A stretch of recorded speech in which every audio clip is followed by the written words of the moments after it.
សុំស្រក់ទឹកមាត់ម្ដងទៀតហើយបងប្អូនអើយអានេះគឺជាសាច់សំបងប្អូនមិត្តភក្តិប្តីខ្ញុំគេឲ្យមកឥឡូវនេះខ្ញុំខ្ជិលយកតាអាងខ្ញុំយកមកហូបជាមួយជ្រក់ម្ទេសខ្ញុំធ្វើថ្ងៃមុនហួយដូចឲ្យម៉ូដល់ហើយមានជ្រក់ម្ទេសមានអីស្រេចដូចត្រៀមចាំគេអញ្ចឹងអូនថ្ងៃនេះខ្ញុំបាននេះបងប្អូននេះសំសាច់គេហៅនៅស្រុកនេះគេហៅសំសាច់សំតែអាសាច់សំហ្នឹងអត្តន័យរបស់គេគឺធ្វើដូចណែមជូរប៉ុន្តែធ្វើអំពីសាច់មិនមែនធ្វើអំពីសាច់ត្រីទេណាធ្វើអំពីសាច់សត្វចាអញ្ចឹងគេចងទុកឲ្យវាយ៉ាងជូរជូរrồiយកមកហូបខ្ញុំដោយសារតែវាជាសាច់ចឹងទៅខ្ញុំមិនហ៊ានហូបខ្ញុំអត់ដឹងគេហូបឆៅហូបអីតែលើនេះគឺខ្ញុំយកទៅបើតាមពិតយកទៅចំហុយប្រហែលជាឆ្ងាញ់ជាងយកទៅអាំងប្រហែលឆ្ងាញ់ជាងប៉ុន្តែខ្ញុំខ្ជិលបកាត់ភ្លើងដោយសារវាតិចដែរបងប្អូនអញ្ចឹងខ្ញុំដាក់ចំហុយក្នុងបាយឲ្យវាឆ្អិនទៅហើយបងប្អូនចាំមើលក្លិនវារៀងជូរអញ្ចឹងយើងអាចហូបបាននៅក្នុងហ្នឹងចាំមើលដាក់អីគេជាមួយខ្ញុំមើលសិនណាអត់ដឹងថាគេដាក់គ្រឿងអីខ្លះទេពួកខ្ញុំអត់ចេះធ្វើដែរទេអាសាច់នេះតែនៅស្រុកឆែបនេះគឺសបោគេធ្វើណាថ្ងៃនេះមិត្តភក្តិប្តីខ្ញុំគេឲ្យអញ្ចឹងប្រហែលជា2-3ថ្ងៃមុនឥឡូវនេះយកមកហូបខ្ញុំតែប្រាប់បងប្អូនហើយថាខ្ញុំអត់ដូចគេទេចាធ្វើអីបើខ្ញុំអត់បានខុសគេគឺខ្ញុំអត់ធ្វើទេចាបងប្អូនជាក់ស្ដែងគឺថាផ្សំសាច់អានេះគេហៅថាផ្សំសាច់ណាបងប្អូនណាមិនផ្សំសាច់ទេរួចហើយគេយកទៅអាំងហូបចាបងប្អូនតែខ្ញុំនេះ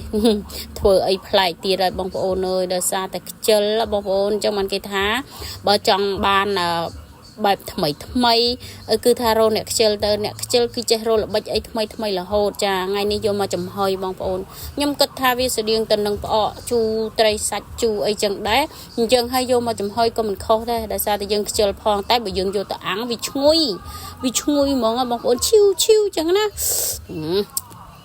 ឥឡូវនេះមើលលេបទឹកមាត់រឿងអាំងមែនក៏ប៉ុន្តែតែប៉ុនខ្ញុំមើលរូបនេះខ្ញុំឃ្លានខ្ញុំសម័យដល់រសជាតិដែលខ្ញុំហូបហើយយកមកបញ្ចូលសម្លេងចឹងមកបងប្អូនហើយរសជាតិជូរហិលអានេះអត់ហិលទេតែខ្ញុំដាក់ម្ទេសមកហិលចាឥឡូវថ្ងៃនេះយើងយកមកចំហុយបងប្អូនធ្វើឲ្យប្លែកពីគេទៅបើមិនប្លែកមិនមែនម៉ាក់នំប៉ាវទេចា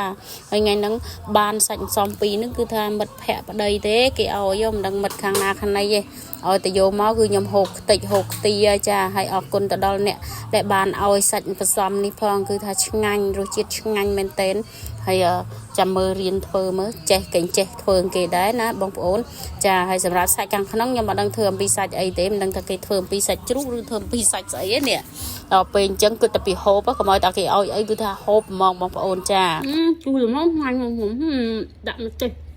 ខ្ញុំនឹកឃើញម្ទេសជ្រក់ខ្ញុំណាយកមកតំណប់ជាមួយឆ្ងាញ់ណាស់បងប្អូនមែនតើណាអានេះពេលយើងចុះឲ្យមានទឹកឆ្ងាញ់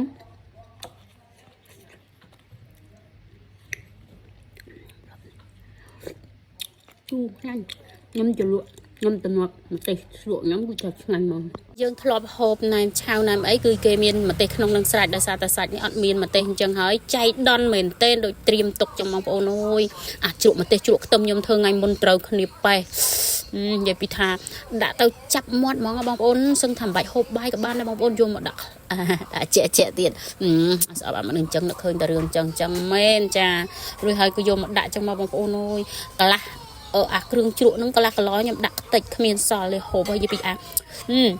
និយាយពីជ្រក់ខ្ទឹមហ្នឹងជូរច្រាប់ចាច់ទៀតឆ្ងាញ់ណាស់ស្រួយស្រាប់បីហ្នឹងស្ដាយបានខ្លះសេជ្រក់ខ្ទឹមមកបើខ្លះសេមកហូបជាមួយស្រួយស្រាប់ជូរហិលគ្រប់រសជាតិបងប្អូនគ្រប់តម្រង់ចាហើយឥឡូវនេះគឺខ្ញុំធ្វើបានសម្រេចហើយខ្ញុំហូបបែបហ្នឹងហើយមិនបាច់ចាំតាអាំងទេគឺខ្ញុំយកជាតិយកទៅណាមអស់ទេបងប្អូនអើយដាក់ទៅ